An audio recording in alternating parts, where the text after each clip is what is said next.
In this weekly recap, we're going to talk about a record-breaking auction, some investment advice, CJ Stroud, and some upcoming releases. Plus, we're going to give away some free wax, so don't go anywhere. But first, the intro.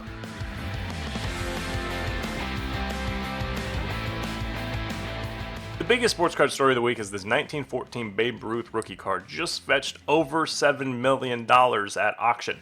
This isn't actually a card, it's a newspaper clipping, and for it to be graded SGC 3 after all these years, over 100 years, that is incredibly impressive. So it sold at the Robert Edward auction for $7.25 million. It's an impressive buy, and it's also a good sign for the sports card industry. We have a lot of people who are asking, like, what about the industry? Are we in a bad place because card prices are falling? And to that, I just say that I think it's the base cards and it's even the overprinted parallels that are falling in price. But the high-end stuff and the rare stuff is still doing fine. This was the biggest auction that we've seen in a long time. This sold for more than any football or basketball cards ever sold for. So the fact that we keep setting records with big sales is a good sign that the high-end cards and the industry as a whole, these alternative collectible investment industries, are in a very good place right now. So awesome card. It's a newspaper clipping of 19-year-old Babe Ruth. It was before he was even in the MLB, so it's a rookie card in that way. Really cool card. There's like 10 of them in existence, we think. So good story, good place for the industry. Speaking of cards that might be slightly more affordable, here's a guide to finding the top CJ Stroud rookie cards. CJ's in a weird place because it's kind of like Wembanyama. He signed a deal exclusively to sign with Fanatics, so he has autographs with the Topps and Bowman products and licensed NFL cards for Panini. So you're not going to find any licensed CJ Stroud cards where he's wearing his Texans uniform but also signed it. And I prefer autographs because even this card's like numbered, but you can print as many parallels as possible and there's no personal touch. There's nothing really as a limiting factor. So I really do like investing in autographs, and with CJ Stroud it's tough. So I asked the question, what's his best autograph card? I have two different ones. I think the 2021 Bowman University is going to be a good one because it's his first Bowman card.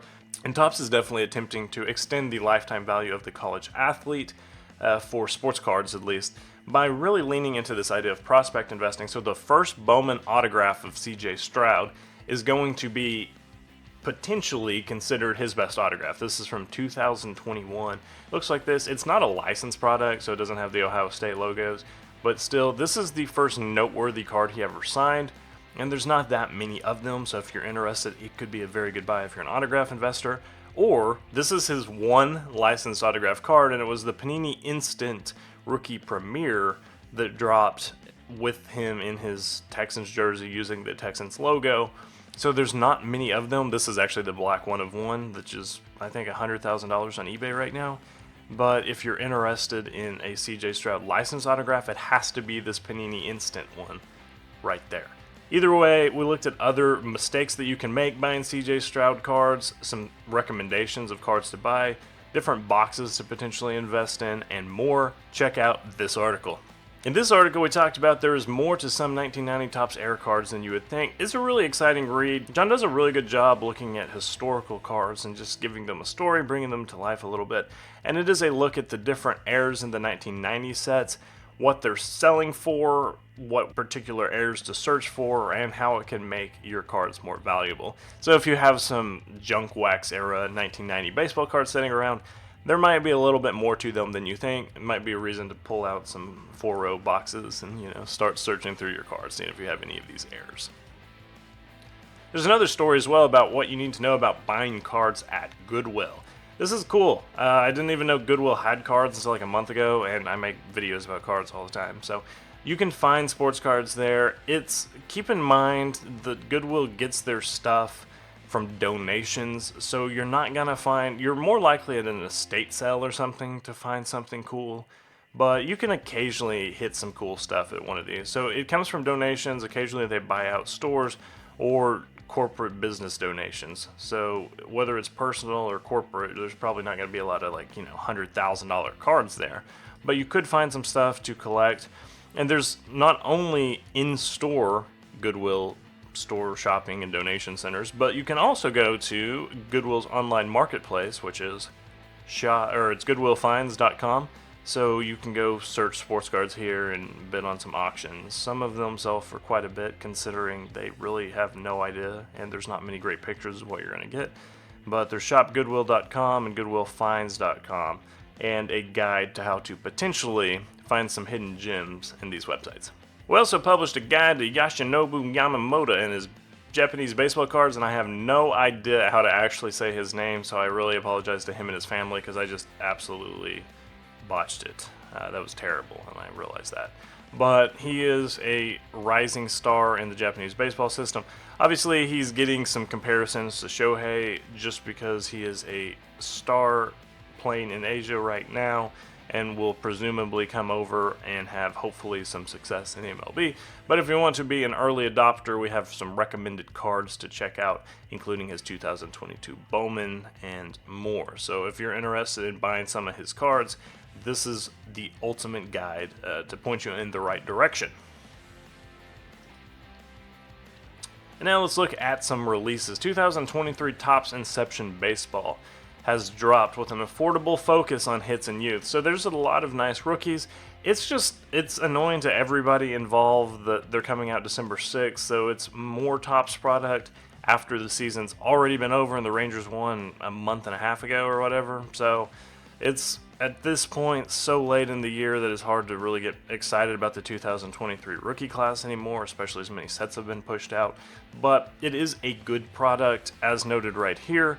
You get 7 cards per pack, you get 1 autograph and 1 relic card, plus 2 parallels, and it's only $140. So you get 2 hits plus some color, some parallel action for $140.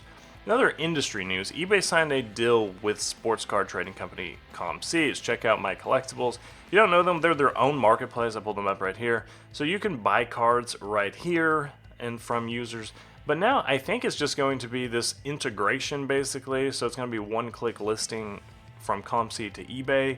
It is, according to their announcement, it is an investment in the trading card industry and bringing more love to the hobby. So eBay has done a lot of stuff. I've talked about this in the past. eBay has done a great job investing for collectors. Everything from the standard envelope to the different approaches that they've taken for collectors. The vault, there have been investments made in sports card collecting, which has become a bigger and bigger part of eBay's business. So it makes sense. eBay's pumping money where it's making money, but either way, it's really cool for collectors to see eBay investing so much in the cards. A lot of people like ComC and are saying, I hope eBay doesn't change it too much. We'll just have to see what happens. I've never used ComC personally. I've heard of it, heard some good stuff, but hopefully that eBay will only improve it. I've really agreed with everything eBay's done thus far, from authenticity guarantee to the vault. So it seems like there's a lot of cool offerings that don't cost a whole lot of stuff, a whole lot of money. So I like this one too. We'll see where it goes. And finally, a couple more releases. 2023-24 Bowman Chrome University Basketball brings all the new talent in the league, so it only makes sense it's headlined by LeBron James, who's 107 years old. It's actually kind of cool because the chase card is going to be this one-of-one Bronny and LeBron autograph. This is going to be a big boy card. Would not surprise me to see DA Card World or somebody put out a bounty on this one. But it's going to be the first card LeBron signed in a long time because he has the exclusive deal with Upper Deck in his NBA jersey. So we're signing here with his high school jersey and his son. It's the only card in this Footsteps set list. So it's going to be really exciting to see everybody try to rip these cards. I already ordered my box. Looking forward to it shipping December 15th, and we'll be making a video about this one. You can expect me to unwrap this card and then never make another video again. So Bronny's going to be the headliner. There's a lot of talent. I wrote a Bronny guide. Here's a little peek behind the curtain. I wrote this Bronny guide this week that's coming out next week. And my advice is Bronny's great. Seems like a good dude. He's not somebody you should be spending a ton of money on other than just name value because he's going to be a late first-round pick at best, I think. And again, seems like a great guy, and LeBron's my favorite player of all time, but I'm not going to be investing in Bronny because the cards are super overpriced. So buy this to pull this card, but don't buy it trying to find Bronny rookies. Buy it to get DJ Wagner or somebody else that has higher ceiling. And then finally, pickleball cards are here, and I don't want to spend more than 3 seconds on it, so pickleball cards are here. If you love the game that's a mix of tennis and a retirement home, then check out pickleball cards. And then finally, every week we pick a lucky subscriber from our YouTube channel and we give them a box of cards. So this week, after randomly selecting it, it is Tommy Gunn's trading cards. So I think his name's Mark. Mark, congrats. You are our winner. I like the Lego minifigure. That's super cool. I'm going to comment on one of your videos and say, hey Mark, you picked you as our weekly winner for free wax. Watch our video tomorrow morning, 12/8, to claim the box. It sounds like the most I'm a Russian prince and I need your help to save me message of all time. But if you're watching this, just send me a screenshot of your YouTube profile so I know it's you, because we've had some people pretending to be other people who have been winners, which is crazy to me, but whatever. So send me a screenshot of your YouTube profile to jesse@cardlines.com, Jesse, and we will be good to go. I will send you a free box on us. So keep making content too. It's cool that you're making some sports card content. We're trying to make that too, so we have something cool in common. Guys, thank you for watching this video. Do me a favor and like and subscribe so you don't miss out on another video. And like you just saw, you could win some free wax. Be sure to come back next week for another weekly recap and some more videos we have coming up. Until then, thanks.